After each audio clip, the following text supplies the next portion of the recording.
ஆகாசராஜனுக்கு பத்மாவதி தாயார் அழகான சஹசிரதள தாமரையில் சிறு குழந்தை பிறந்தாள். நாளொரு மேனியும் பொழுதுரு வண்ணமுமாக வளர்ந்து வந்தாள். ஒரு குதிரையில ஏறி ஸ்ரீனிவாச பெருமாள் தோட்டத்துக்கு வந்தா. பெண்ணும் பூ பறிக்கிறதுக்கு வந்தா. ஒத்தருக்கொத்தர் 2 பேரும் பார்த்துண்டா. கண்டதும் காதல்.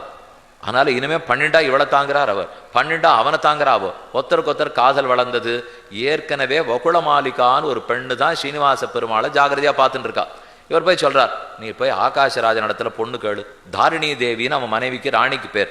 நான் கேட்டேன்னு கேளுன்னா அவ சிரிச்சா. நம்மகிட்ட ஒண்ணுமே இல்லை, அவர் ராஜாவா இருக்கார், என்ன நீ போய் கேளேன், நான் சொல்றபடி போய் கேள். இவ சரின்னு தைரியத்தை வரவழைச்சின்னு போனான். அதுக்குள்ள பெருமாள் ஒரு குறத்தி வேஷம் போட்டுண்டார். நேர தாரிணி தேவியின் இடத்துல போனார். வா, உன் பெண்ணை பத்தி நான் சொல்றேன், அதை பார். அவதான் என் பெண்ணு, மோட்டு விலையே பார்த்துட்டு இருக்கா, பால் கசக்கிறது, ஒண்ணுமே பண்ண மாட்டேங்கிறா, தூங்கவே இல்லை, என்ன வந்துருத்தோ தெரியல.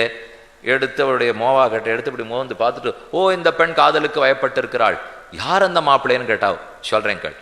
யார் அலைகடல் கடைந்தவரோ, யார் சேதுவை கட்டினவரோ, யார் சூரிய சந்திரனை விட உயர்ந்தவரோ, யார் சக்கரத்தை பற்றினவரோ, ஆறானுமத்தான் அறிந்தேன் அவனான் உமக்கரிய கூறுகேனோ, ஆறால் இறங்கை பொடிபொடியா விழுந்தது, மற்றாராலே கண்மாறி காத்தது, நான் ஆரி நீர் ஆறால் கடைந்திடப்பட்டது. யார் ஆழி நீர் கடைந்தாலோ, யார் கடலில் அணை கட்டினாலோ, யார் கோவர்தனத்தை தூக்கினானோன்னா பேரே சொல்ல மாட்டேங்கிறார். கடைசியில சொன்னா அவர் தான் அந்த ஸ்ரீனிவாசன். அவர் விடாதே, உன் பெண்ணுக்கு சீக்கிரம் கல்யாணம் ஆகும் என்று சொல்லிட்டு அவ போனா. அப்ப போறச்சே ஒரு வார்த்தை சொல்லிட்டு போனா, ஆரோர்த்தி வந்து உன் பொண்ணுக்கு பிள்ளை கேட்டுன்னு வருவா, மாட்டேன்னு சொல்லாதே ஒத்துனுடு அப்படின்னு குறத்தி சொல்லிட்டு போயிட்டா. குறத்தி தான் ஸ்ரீனிவாச பெருமாள். அவர் தான் வந்து எல்லா நாடகமும் நடத்திட்டு போனார். போன உடனே வகுளமாலிகா தேடிக்கொண்டு வந்தாள். தாரிணி தேவியை கேட்டா. ஓ இவ தான் வந்திருக்கா போல் இருக்கு. சுகாச்சாரியர் தான் அவர்களுக்கு குலகுரு. சரி, இந்த மாதிரி பெண் கேட்டு வந்திருக்கான்னு போய் சொல்ல, கண்டிப்பா கல்யாணம் பண்ணிடுன்னு சொன்னார்.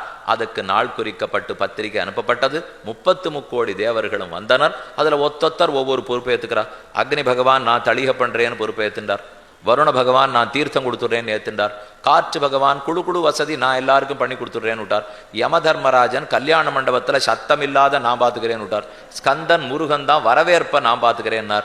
சூரிய பகவான் பத்திரிகை கொடுத்து எல்லாரையும் கூப்பிடுற வேலையை பாத்துக்கிறேன்னார். அப்ப பெருமாள் சொன்னார், கோலாபுரத்துல போய் இருக்கிற மகாலட்சுமியை கூட்டின்னு வான்னுட்டார்.